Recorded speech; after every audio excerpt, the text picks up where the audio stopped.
आज ऑमलेट नहीं बनाऊंगा, तेल का ऑमलेट बनाऊंगा। ये ले तो भाई आ गई तुम्हारी most awaited video, legion go and legion glasses. तो भाई कैसे 80 इंचेस का थिएटर बन जा रहा है दोनों डिवाइस लेके, वो सारा इस वीडियो में आपको दिखाऊंगा। एंड भाई इस डिवाइस का फर्स्ट इंप्रेशन और अनबॉक्सिंग हमने थोड़े दिन पहले करी थी, उसके अंदर पूरा डिटेल में नहीं बताया था क्योंकि तब तक लॉन्च डेट इसकी पता नहीं लग पाई थी। ये मंथ ऑफ जून में आपको इंडिया में ऑफिशियली लेनोवो की वेबसाइट पे या फिर ई-कॉमर्स वगैरह मिल सकता है। एंड प्राइसिंग के बारे में भी कंफर्म्ड इन्फॉर्मेशन नहीं है, 80 से लेकर 90,000 के बीच में होगा। और भाई ये जो डिवाइस है ना, ये हैंडहेल्ड गेमिंग कंसोल वाला हिसाब किताब नहीं है, ये हाइब्रिड डिवाइस है। टैबलेट की तरह भी भाई यूज हो जाती है, कंट्रोलर लग जाते हैं, FPS मोड इसके अंदर है भैया, माउस वाला हिसाब किताब हो जा रहा। सारा कुछ डिटेल में बताऊंगा। अभी नहीं, डब्बा इसका खुल चुका है। लीजन ग्लासेस का डब्बा खोल के दिखाता हूं आपको। तो यहाँ पे हमारे को ऐसा डब्बा मिल जाता है, इसके ऊपर भी लीजन लिखा हुआ है कटाकुटा सा। एंड अंदर से मिलेगा एक केस। भैया कैरिंग केस का जुगाड़ बढ़िया है, मतलब हमारे को लीजन गो के साथ भी मिल रहा था, इसके साथ भी मिल रहा है। और केस के अंदर से ऑब्वियसली हमारे को ग्लासेस हमारे मिल जाएंगे। देख रहा भैया, फुल स्टाइल मार देंगे लगा के ग्लासेस। एंड एक यहाँ पे यूजर मैनुअल और एक छोटी सी डब्बी और है, इसके अंदर एक अटैचमेंट हमारे को मिल जाएगी। ये मेरे जैसे अंधे लोगों के लिए जिनको चश्मा लगा हुआ है ना और ये लगा के ब्लर दिखाई देता है, तो अटैचमेंट में अपने नंबर के लेंसेज अटकवाओ और इसके अंदर लगा लो।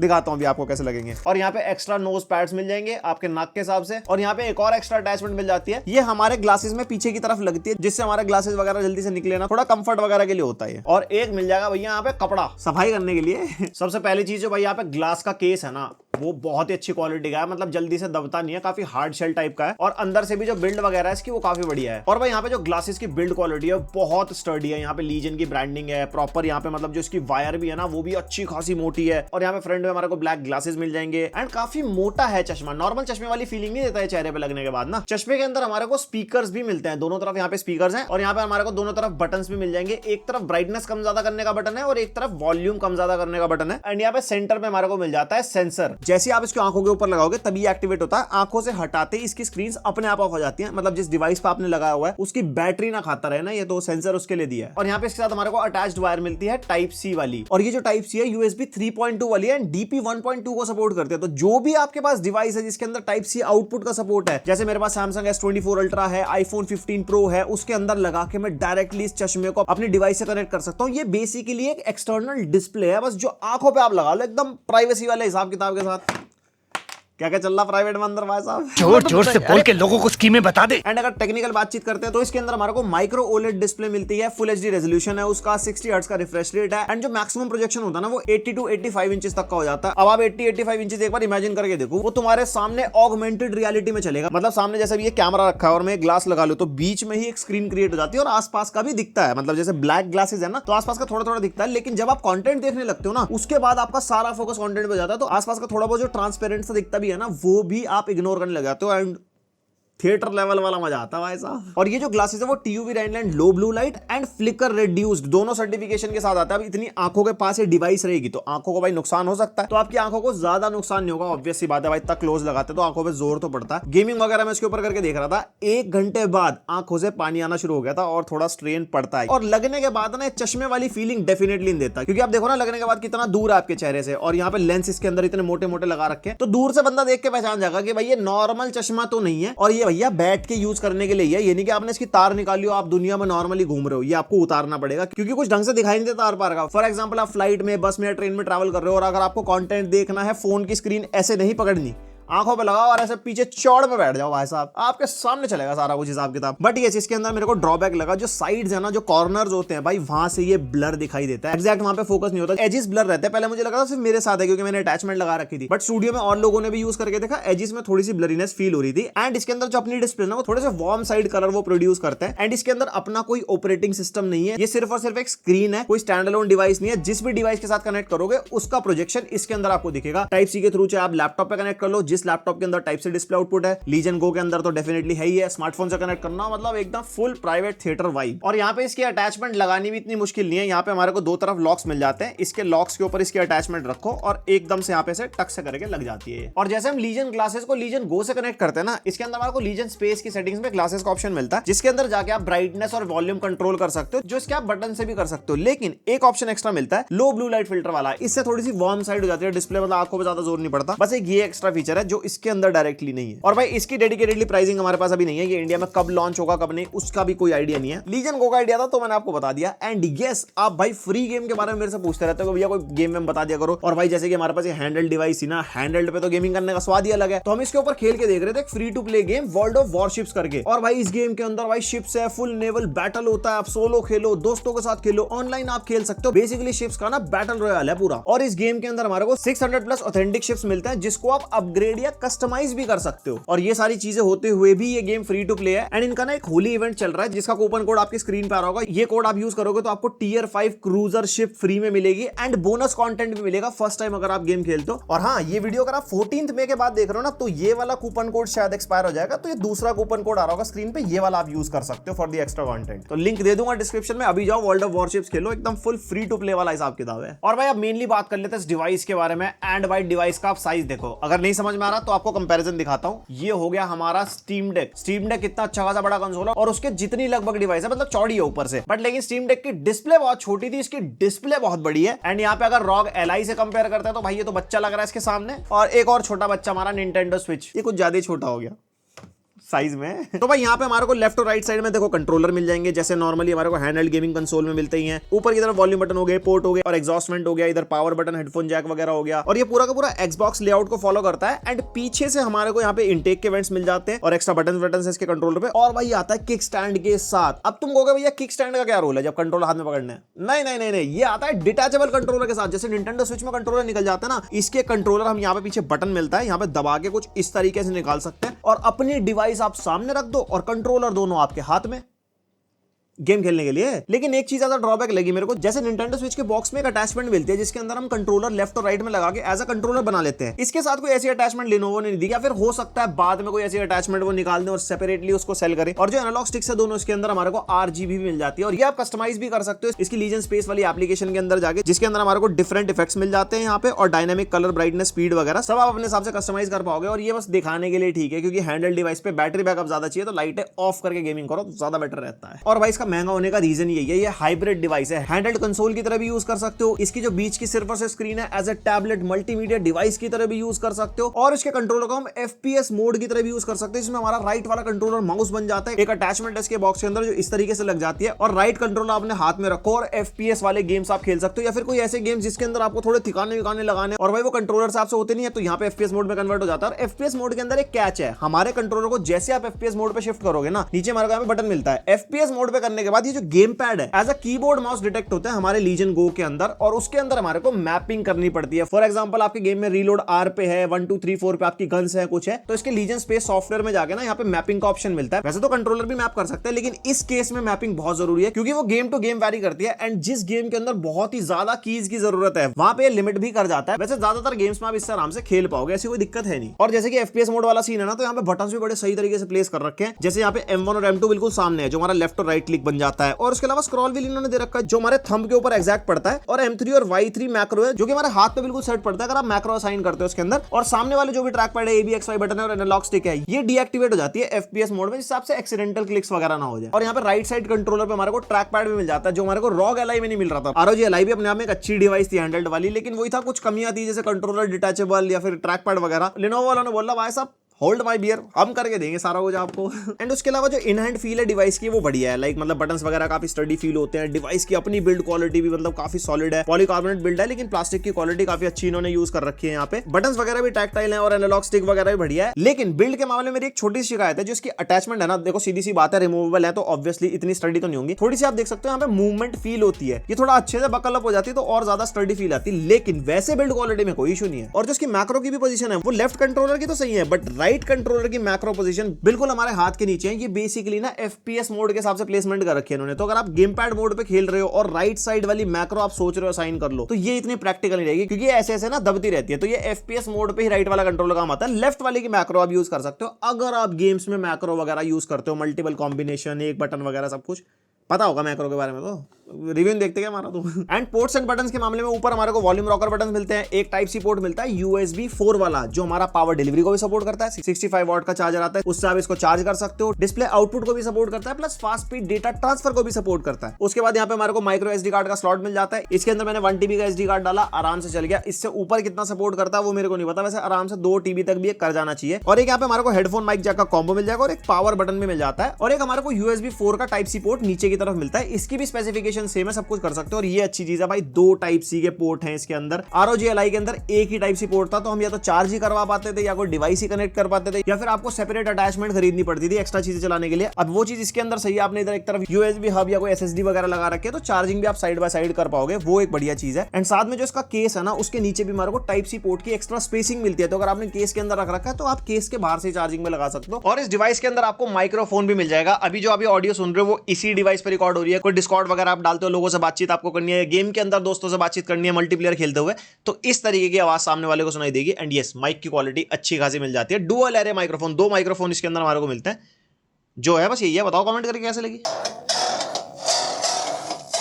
स्पीकर्स के मामले में ओके साइड है, मतलब बहुत ही ज्यादा लाउड भी नहीं है, बहुत ही कम भी नहीं है। हैंडल्ड के हिसाब से थोड़े और लाउड होने चाहिए थे स्पीकर, और इसके स्पीकर ना टॉप फायरिंग वाले हैं। जो इस तरफ वॉल्यूम बटन है और पावर बटन है, इस तरफ स्पीकर मिलता है, तो उसकी वजह से आवाज ना प्रॉपर्ली नहीं आती। जैसे ROG Ally में हमारे फ्रंट में लेफ्ट और राइट में स्पीकर और इसके लाउड भी थे, तो हैंडल्ड में बहुत प्यारी और बढ़िया फीलिंग दे रहा था अगर आप गेम वगैरह खेलते हो ना। वैसे नॉर्मली लोग हेडफोन्स ईयरफोन्स यूज करते हैं गेमिंग करते हुए, बट वही बात है, स्पीकर में वो मजा नहीं आएगा आपको। बैटरी के मामले में बहुत ही मिक्स्ड सी चीजें हैं इसके अंदर। जैसे बैटरी वॉट आवर का नंबर तो भाई देखो बहुत तगड़ा है, 49.2 वॉट आवर की बैटरी है। इतनी बड़ी डिवाइस है तो इतनी बड़ी बैटरी डाल पा रहे हैं, सारे हैंडहेल्ड से बड़ी बैटरी है इसके अंदर। एंड हमने इसको डिफरेंट सिचुएशन में यूज करके देखा। सबसे पहले तो भाई जो गेमिंग वाली सिचुएशन होती है, फुल यहाँ पे ब्राइटनेस होगी, हैप्टिक्स मैंने ऑन रखे थे, 30 वॉट पे चल रहा था, मतलब प्रॉपर ना, और रेजोल्यूशन 1200p था, 144 हर्ट्ज का रिफ्रेश रेट। स्पीकर पे मैं गेमिंग कर रहा था, 45 to 50 मिनट्स का बैकअप इसने मेरे को निकाल के दिया। हॉगवर्ट्स लेगेसी गेम में खेल रहा था इसके अंदर। तो अगर आपको बैटरी पे तगड़े लेवल की गेमिंग करने का मन है तो इतना ही आप चला पाओगे, लेकिन अगर आपको ज्यादा बैटरी बैकअप निकालना है तो परफॉर्मेंस मोड आप चलाओ। परफॉर्मेंस मोड में CPU हमारा 20 वॉट तक चला जाता है, और उसके अंदर भी यहाँ पे जैसे हैप्टिक्स मैंने बंद कर दिया, स्पीकर्स पे ही खेल रहा था खैर गेमिंग, ब्राइटनेस 50% पे कर दिया और बाकी सब कुछ सेम ही रखा। उसके अंदर 1.5 आवर्स का बैकअप ये निकाल के देगा, सेम हॉगवर्ट्स लेगेसी के अंदर ही। एंड मल्टीमीडिया के लिए अगर आप इसको यूज करते हो तो उसके अंदर आप बैटरी बैकअप अच्छा निकाल सकते हो। जैसे क्वाइट मोड पे आप यूज करो, उसके अंदर लोएस्ट वॉटेज चली जाती है उसके अंदर, क्योंकि CPU का इतना नीड ही नहीं है। आपने यूट्यूब पे वीडियो देखनी है, OTT पे कंटेंट वगैरह देखना है, ब्राइटनेस हो गई, स्पीकर हो गए, बहुत सारी चीजें वेरी करती है। बट मेरे केस में 3+ आवर्स का बैटरी बैकअप ये निकाल के देगा मल्टीमीडिया के मामले में, तो वहां पे आप अच्छा बैकअप निकाल सकते हो। और बैटरी बैकअप बहुत सब्जेक्टिव है, आपने हेडफोन लगाए हैं, RGB कैसी है, स्क्रीन ब्राइटनेस कैसी है, कौन से मोड पे आप चला रहे हो। तो अगर मैं आपको ओवरऑल आइडिया दूं तो 40 मिनट से लेके 3.5 आवर्स तक का बैटरी बैकअप निकल जाएगा डिफरेंट यूज के सिनेरियोज में। इससे ज्यादा एक्सप्लेन करने की तो आई थिंक जरूरत थी नहीं। एंड भाई इस डिवाइस की display one of the best display कह सकता हूं हैंडहेल्ड में अभी के टाइम पे मार्केट में चल रही है। 8.8 इंचेस की WQXGA डिस्प्ले है जिसका रेजोल्यूशन 2560x1600p है एंड 16:10 वाली डिस्प्ले है। 144 हर्ट्ज का रिफ्रेश रेट है एंड ऑब्वियसली बात है 1600p पे गेमिंग नहीं करवा पाता क्योंकि इसका जो APU है Z1 एक्सट्रीम वो फुल HD गेमिंग है, 720p गेमिंग के हिसाब से बन रखा है। बट अगर आप मल्टीमीडिया कंटेंट देखते हो नॉर्मली यूज करते हो तो वहां पे इसकी डिस्प्ले बढ़िया एक्सपीरियंस देती है। एंड ये IPS पैनल है, ग्लॉसी वाला पैनल हमारे को मिलता है जिसके अंदर रिफ्लेक्शन वगैरह आपको मिलेगी। 10 पॉइंट मल्टी टच को सपोर्ट करता है, फुल टच स्क्रीन वाला हिसाब किताब है। और कलर गैमेट के मामले में अच्छा है भाई, 100% sRGB है, 90% NTSC, 92% Adobe RGB and 96% DCI-P3 and brightness भी अच्छी 500+ निट्स की ब्राइटनेस निकल गया है प्रैक्टिकली जब हमने इसको टेस्ट करा, जिससे आप इंडोर तो यूज करोगे इवन आउटडोर भी यूज करोगे तो यूजेबल रहती है। एक्सट्रीम सनलाइट में यूजेबल नहीं रहेगी क्योंकि ग्लॉसी डिस्प्ले, बट वैसे आउटडोर में भी ठीक ठाक एक्सपीरियंस दे देती है। एंड इसकी डिस्प्ले में हमारे को सेंसर भी मिलता है, जिस टाइप के एनवायरमेंट में आप हो इसकी ब्राइटनेस ऑटोमेटिक एडजस्ट भी हो जाता है इसकी सेटिंग में जाके अगर आप ऑप्शन ऑन कर दो तो। और जैसे कि हैंडल डिवाइस है, टच स्क्रीन वाला मामला है, पूरा टैबलेट वाला हिसाब किताब है। प्रोटेक्शन बहुत जरूरी है, कॉर्निंग गोरिल्ला ग्लास 5 की प्रोटेक्शन मिलता है तो थोड़ा बहुत गिर जाए कुछ है तो टूटेगी नहीं, वैसे फिर भी थोड़ा बचा के रखना, शीशा हो या दिल हो टूट जाता है भाई साहब।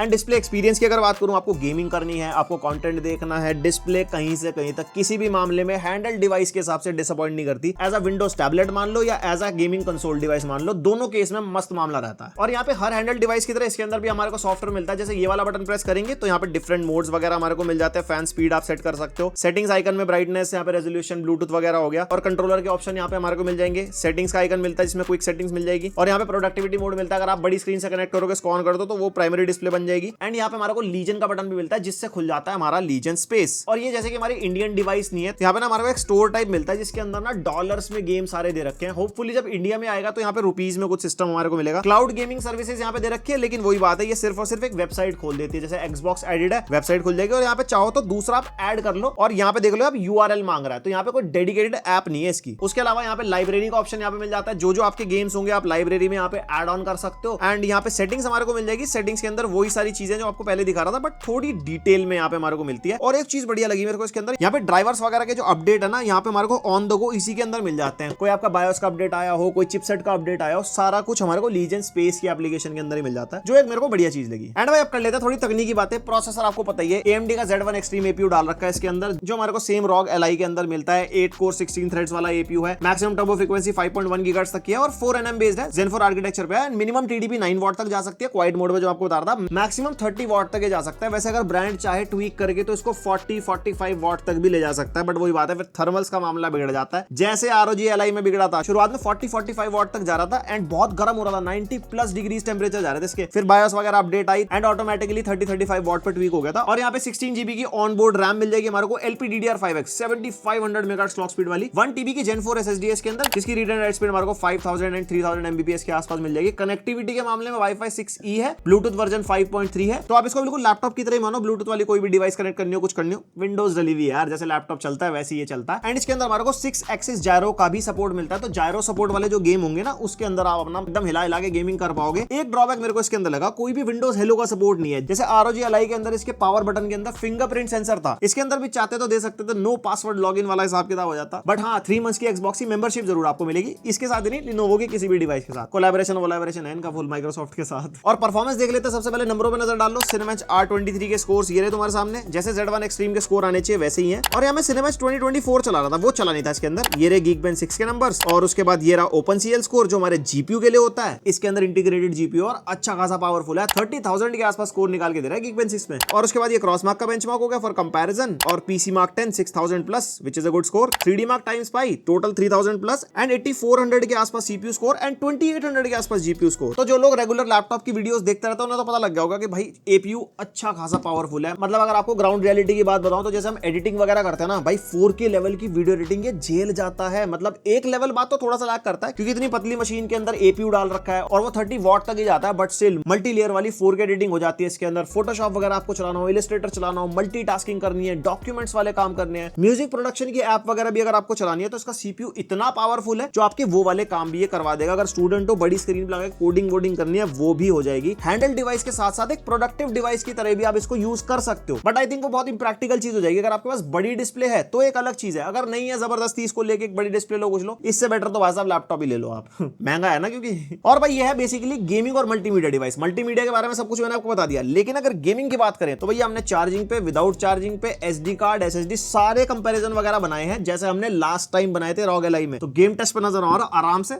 फिर कंक्लूजन की बात करते हैं। सबसे पहले स्टार्ट कर रहे हैं वैलोरेंट से, क्योंकि CPU है इसके अंदर तगड़ा, APU कह लो, और यहाँ पे उसी की परफॉर्मेंस देखेंगे। सबसे पहले यहाँ पे लो सेटिंग्स पे टेस्ट कर रहे हैं, 1200p पे रेजोल्यूशन रखा है और चार्जिंग पे टेस्ट हो रहा है। मतलब नॉर्मली जो आइडियल इसकी परफॉर्मेंस है वो आपको स्टार्टिंग में दिखाने वाला हूँ। और यहाँ पे हमारे को आराम से 150 FPS के आसपास मिल रहा है और बाकी सारे स्टैट्स बिल्कुल आपके सामने है। ऊपर GPU के जो स्टैट्स है और जो CPU के स्टैट्स है वो लगभग आपको सेम लगेंगे वॉटेज के मामले में। क्यों? क्योंकि APU है, दोनों CPU GPU एक ही के अंदर होते हैं। और हाँ, थर्मल्स के मामले में भी अच्छा परफॉर्म कर रहा है, 70 डिग्रीज के आसपास टेम्परेचर जा रहा है। बाकी आगे देखते हैं। सेकंड गेम टेस्ट कर रहे हैं, यहाँ पे CS2 एंड लो है और यहाँ पे FSR का सपोर्ट मिलता है जो हमने रखा है क्वालिटी पे। एंड यहाँ पे हमारे को आराम से भाई 90, 80, 100 FPS मिल रहा है भाई लो सेटिंग्स पे। एंड भाई देखा जाए तो आप आराम से ई स्पोर्ट्स वाली गेमिंग इस पे कर पाओगे। तो चाहे इस पे खेलो FPS बोर्ड में, मतलब कंट्रोलर को खड़ा करके एकदम हाथ में पकड़ के, या फिर बड़ी स्क्रीन पे 1080p मॉनिटर लगा के भी आप खेल सकते हो। एंड उसके बाद हम टेस्ट कर रहे हैं Far Cry 6 और यहाँ पे भी FSR को क्वालिटी पे रखा है, लो सेटिंग्स पे टेस्ट कर रहे हैं क्योंकि जो इसका APU है ना वो लगभग इतना ही झेल सकता है। लोएस्ट सेटिंग पे आपको कैजुअल गेमिंग करनी है, उसी के हिसाब से बना हुआ है। आप सोचोगे भैया बहुत तगड़े ग्राफिक्स पे और बहुत अल्ट्रा सेटिंग्स पे गेम खेल लोगे, नहीं देखो वो नहीं हो सकता। हैंडहेल्ड में ऐसे गेम चल पा रहे हैं, ये भी एक बहुत बड़ी बात है। पहले इतने बड़े बड़े लैपटॉप पे ऐसे गेम नहीं चल पाते थे, तो उस हिसाब से देखना आप इसको। और यहाँ पे टेम्परेचर हमारे को 70-75 के आसपास मिल रहा है, 60 एवरेज FPS मिल रहा है। अगर आपको लगता है 40-45 FPS पे खेल पाओगे तो मीडियम सेटिंग्स पे खेल लेना, तो उसके अकॉर्डिंग आप अंदाजा लगा सकते हो। एंड ये मैक्सिमम परफॉर्मेंस मोड पे ही चल रहा है, मतलब मैक्सिमम 30 वॉट तक ही पुश कर पाता है। उसके बाद GTA 5 टेस्ट कर रहे हैं, नॉर्मल रखा है सेटिंग्स को, मतलब मीडियम सेटिंग्स आप मान सकते हो। एंड एवरेज यहाँ पे हमारे को 50-55 FPS के आसपास मिल रहे हैं 1200p पे, जो कि सही है, प्लेबल FPS है। और एवरेज FPS अगर आप नीचे देखोगे ना किसी भी गेम में तो एक्यूरेट नहीं मिलेंगे, क्योंकि उसके लिए बहुत देर गेम को खेलना पड़ता है, उसके बाद जाके वो एवरेज उसी के आसपास निकल गया था। आप देख रहे हो ना एवरेज FPS हल्का हल्का घट रहा है जैसे जैसे गेम बढ़ रही है, वही सिनेरियो है इसके अंदर भी। बाकी ऊपर से लेके नीचे तक सारे स्टैट्स आप देख सकते हो। और जो GPU की मेमोरी आ रही है ना वो हमारी रैम के साथ शेयरिंग होगी, प्लस अपनी भी उसकी एक मेमोरी है जो iGPU है इसके अंदर। उसके बाद Forza Horizon 5 यहाँ पे हमने 2 सेटिंग्स पे टेस्ट किया है, FSR क्वालिटी पर, एक ऑफ पे, और ये भी हमारा मतलब परफॉर्मेंस मोड पे चार्जिंग पे चल रहा है। एंड भाई FSR लगाने के बाद FPS गिर जाते हैं,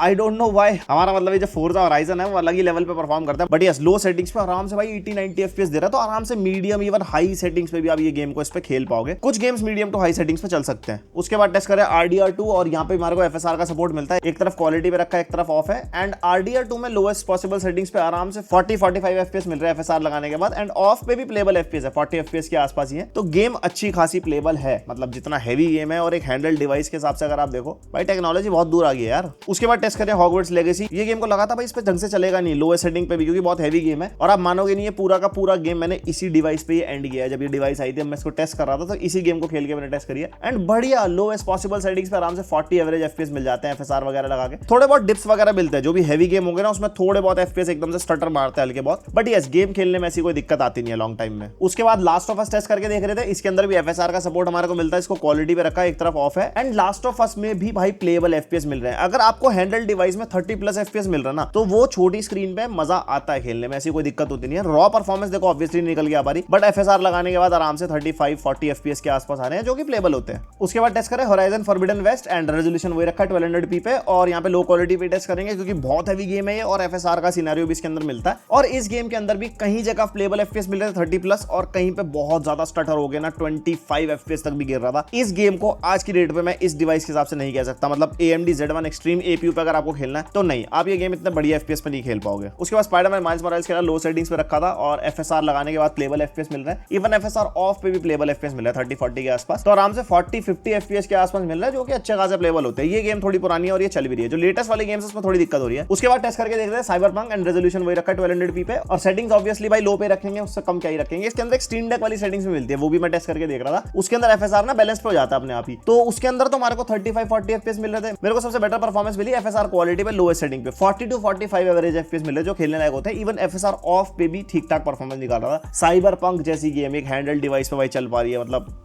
बड़ी बात है, बहुत बड़ी बात है। तो ओवरऑल अगर इसकी गेमिंग परफॉर्मेंस को कंक्लूड करते हैं तो यहाँ पे हमारे को मतलब ठीक ठाक लोएस्ट पॉसिबल सेटिंग्स पे आज की डेट में AAA गेम्स सारे खिलवा देगा। कोई एक आधा गेम हो सकता है शायद आप ना खेल पाओ, और हाँ किसी के माइंड में डाउट आ रहा हो GTA 6 वगैरह, तो भाई वो तो देखो डेवलपर्स पर डिपेंड करता है वो कैसी सेटिंग्स देंगे। अगर उसके अंदर बहुत ही लोएस्ट सेटिंग वाला मोड मिलता है तो डेफिनेटली ठीक ठाक प्लेबल FPS पे शायद इसके ऊपर भी हम खेल पाए। उसके बाद बात करते हैं डिफरेंट पावर लिमिट्स की। देखो भाई हैंडल डिवाइस में बैटरी बैकअप बहुत मैटर करता है। अगर आप डिफरेंट पावर लिमिट्स पे गेम खेलोगे तो क्या डिफरेंस आएगा। भाई मैं हॉगवर्ट्स लेगेसी टेस्ट कर रहा था वही सेम सिनेरियो पे, यहाँ पे मैंने 30 वॉट 25 वॉट एंड 15 वॉट तीनों पे टेस्ट किया। 15 वॉट पे पहली बात तो ये जाता नहीं है, ऑटोमेटिकली 19-20 तक ये खुद ही पुश कर लेता है अपने आप को। और भाई 20 वॉट पे देखो या 25 वॉट पे देखो या 30 वॉट पे देखो, यहाँ पे हमारे को FPS में डिफरेंस ही नहीं मिल रहा है। तो जिस गेम के अंदर आप अच्छे FPS निकाल पाओगे कम वॉटेज पे भी, तो डेफिनेटली आप उसको कम वॉट पे खेलना ज्यादा बैटरी बैकअप निकालने के लिए। और कम वॉटेज पे ले जाने से एक चीज का डिफरेंस आएगा, वो आएगा थर्मल्स का, डिवाइस कम गर्म होगी, 60 डिग्रीज के आसपास GPU टेम्परेचर आ रहे हैं, और वैसे बाकी डिवाइसेस में 68 एंड 75 तक जा रहे हैं। जितनी ज्यादा पावर लिमिट पुश होगी उतना ज्यादा गर्म भी होगा। फिर मैं साइबरपंक भी टेस्ट करके देख रहा था, इसके अंदर भी सिनेरियो सेम हुआ, 20 वॉट पे खींच जाता है, 15 वॉट पे भी, और इसके अंदर भी तीनों पावर लिमिट पे बिल्कुल ही सेम परफॉर्मेंस ऑलमोस्ट मिल रही थी। बाकी 30 वॉट पे हल्की बहुत ऊपर जाती है, लेकिन बस मैं कह सकता हूं कि अगर आप 15 या 25 वॉट वाले मोड पे खेलोगे ना तो ज्यादा बैटरी बैकअप पे लगभग सेम परफॉर्मेंस निकाल पाओगे। भाई बहुत ही एफिशिएंट APU है इसके अंदर जो Z1 Extreme है, और यही सेम चीज मैंने फील करी RDR2 में भी। RDR2 में 1-2 FPS का डिफरेंस आ रहा था तीनों मोड के ऊपर, लेकिन फिर भी कहेंगे तो भाई साहब बिल्कुल मतलब लो पावर पे भी बढ़िया परफॉर्मेंस निकाल के दे सकता है। और उसके बाद SD कार्ड इसके अंदर हम लगा सकते हैं। SD कार्ड पे अगर आप गेम डालोगे तो हमारे 53 सेकंड्स लगते हैं गेम लोड होने में। फार क्राई 6 हम लोड करके देख रहे थे, और SSD में अगर गेम डाला होगा जो इसकी इंटरनल SSD है तो वो सीधी सी बात है 20-25 सेकंड्स में लोड हो जाती है। एंड FPS डिफरेंस हम देख रहे थे, FPS में कोई डिफरेंस नहीं आता। मतलब हमने 2 गेम टेस्ट करे थे, फार क्राई 6 में भी कोई FPS में डिफरेंस नहीं आया, RDR2 भी टेस्ट करा, इसके अंदर भी कोई FPS में खास डिफरेंस नहीं आया। इवन SD कार्ड में FPS कभी-कभी ज्यादा भी जा रहे थे। तो गेम टू गेम वेरी कर सकता है, 2 ही गेम टेस्ट करे थे, बट यस SD कार्ड भी गेमिंग के लिए आप इसके अंदर यूज कर सकते हो, ऐसी कोई दिक्कत नहीं है। एंड यस अगर आपको देखना हो कि बैटरी पे हमारी परफॉर्मेंस पे कोई डिफरेंस तो नहीं आता, तो नहीं आता। बैटरी मोड पे जैसे टेस्ट किया, यहाँ पे लेफ्ट साइड में चार्जिंग पे RDR2 चल रहा है, बैटरी पे 25 वॉट पे लिमिट आ जाती है, और जैसे कि मैंने आपको दिखाया 25 पे, 30 पे एंड 15 या 20 पे कह लो, लगभग सेम परफॉर्मेंस आती है। तो ऑब्वियस सी बात है, बैटरी पे हो चाहे चार्जिंग पे हो, FPS सेम मिलेंगे। फिर फार क्राई 6 टेस्ट करके देखा, इसके अंदर भी सेम FPS मिल रहे थे। वो ये बैटरी पे जो हमारा 25 वॉट तक APU पुश होता है और इसमें 30 वॉट तक, और परफॉर्मेंस सेम आती है। बाकी इसका जो अपना रेजोल्यूशन है वो 1600p है। फिर चाहे बड़े मॉनिटर्स पे लगा के 1440p गेमिंग करना चाहो, या इसी के अपने रेजोल्यूशन 1600p पे गेमिंग करने की सोच रहे हो, तो भाई छोटे मोटे गेम्स तो आप खेल पाओगे। RDR2 में आप जैसे कि आप देख सकते हो भाई 30 एवरेज FPS मिल रहा है, बहुत जिटरी परफॉर्मेंस है। 1200p पे अच्छी परफॉर्मेंस मिलती है, 40+ FPS। तो मैं कहूंगा भैया जो APU है ना, वो 1080p 1200p के हिसाब से डिजाइंड है। आप इसकी 1600p या 1440p गेमिंग नहीं कर पाओगे, वो कोई गेम हो जाएगी, बहुत ही हल्के बहुत छोटे मोटे गेम खेलोगे तब। तो भाई ये था इसका पूरा रिव्यू Lenovo Legion Go का। एंड भाई साइड बाय साइड कंपेयर करते हैं। सबसे पहले आता है ROG Ally, और ये हमारे को आज की डेट में 60,000 का मिल जाएगा। इससे 30,000 रुपए लगभग सस्ता है, लेकिन वही बात है, चीजों में थोड़ा बहुत कम भी है। देखो, एक तो जैसे हमारे को डिटैचेबल कंट्रोलर नहीं मिलते, FPS मोड पे आप गेमिंग नहीं कर पाओगे। ROG Ally के अंदर फुल HD डिस्प्ले है, इसके अंदर हमारे को WQXGA डिस्प्ले मिलती है 1600p वाली, तो वहां पे एक बेनिफिट मिलेगा। यहाँ पे Legion Go को आप टैबलेट मोड पे यूज कर सकते हो, नॉर्मली कंट्रोलर घर पे छोड़ दो, टैबलेट की तरह यूज कर लो। यूज तो आप ROG Ally को भी कर पाओगे, लेकिन यहाँ पे कंट्रोलर साथ में ही लेके चलने पड़ेंगे, और डिस्प्ले का साइज भी बहुत छोटा है, तो वो वाइब भी नहीं आती कंटेंट वगैरह देखने में। एंड यस, एक मेजर डिफरेंस है ROG Ally और Legion Go के अंदर, वो है भाई eGPU एनक्लोजर वाला। ROG Ally के अंदर हमारे को XG मोबाइल वाला पोर्ट मिलता है, जिसके अंदर हम एक्सटर्नल GPU कनेक्ट कर सकते हैं, वो हमारे को Legion Go के अंदर नहीं मिलता। बट वही बात है, हैंडल डिवाइस है, हैंडल की तरह यूज करना है, या उसको eGPU लगा के टेबल पे रखना है, तो वो कॉन्सेप्ट ऊपर नीचे हो जाता है इस चीज की वजह से भी। बट यहाँ पे +1 पॉइंट ROG Ally के पास है। और यहाँ पे जो ओवरऑल लुक्स है वो बिल्कुल सब्जेक्टिव है, आपको ये भी पसंद आ सकता है, ये भी पसंद आ सकता है। अगर थोड़ा गेमिंग के हिसाब से देखते हो तो ROG Ally अच्छा लगता है, और थोड़ा सोफिस्टिकेटेड स्टाइल अगर देखना तो हमारे को Legion Go भी बढ़िया मिलता है। और हाँ, Legion Go हमारा बैटरी के मामले में बेटर है, 49.2 वॉट आवर की बैटरी है। ROG Ally के अंदर हमारे को 40 वॉट आवर की बैटरी मिलती है, तो सिचुएशंस के हिसाब से तो इसके अंदर आप ज्यादा बैटरी बैकअप निकाल पाओगे। लेकिन ROG Ally के अंदर हमारे को विंडोज हेलो का सपोर्ट मिलता है, यानी कि फिंगरप्रिंट है, प्लस ROG Ally के स्पीकर भी बहुत बढ़िया है। तो यहाँ पे अगर मैं ओवरऑल कंक्लूड करता हूं तो दोनों अपनी अपनी जगह अपने प्राइस के हिसाब से सही है। ज्यादा पैसे हैं, ज्यादा बजट है, तो एक हाइब्रिड डिवाइस के लिए आप जाओ।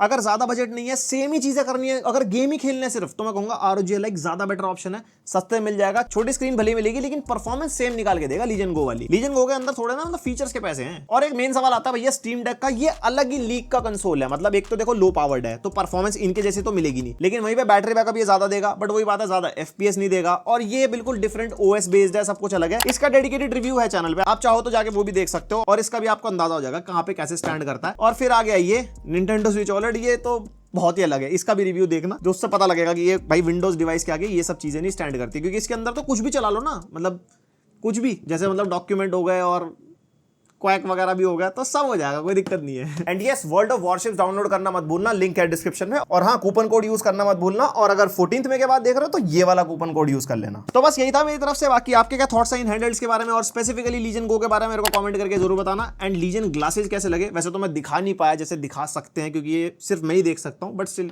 बहुत कुछ बताने की कोशिश करिए। सब कुछ कमेंट सेक्शन में भर दो, एंड लिंक दे दूंगा डिस्क्रिप्शन में, जब भी लॉन्च होगा तब चेकआउट कर लेना। एंड पसंद आया वीडियो लाइक मारो, पहली बार सब्सक्राइब मारो। मिलते हैं नेक्स्ट वीडियो, तक के लिए बाय।